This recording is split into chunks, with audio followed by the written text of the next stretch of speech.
2, 1. Recipe natin ngayon is pinakbet.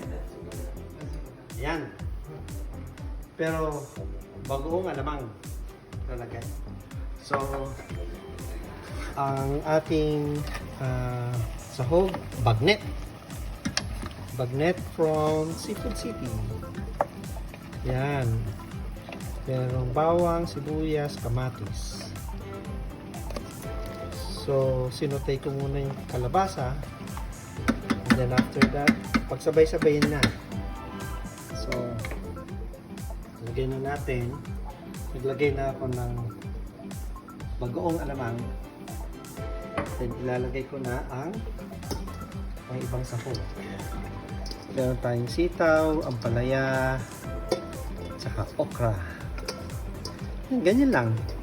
Papato mo lang siya kasi nasotay na yung alamang. Lagyan mo lang siya ng konting tubig. Huwag marami. And then takpan mo lang. And then pag takpan mo, wala! Pinakbet na. Paano ko nalaman? Because bye-bye! Wow! Luto na! Yay! Sarap oh! So wag masyadong i-overcook para masarap pa rin pag medyo may pagka-crunchy yung sitaw, lalo na yung mga ampalaya. Luto na. Alright?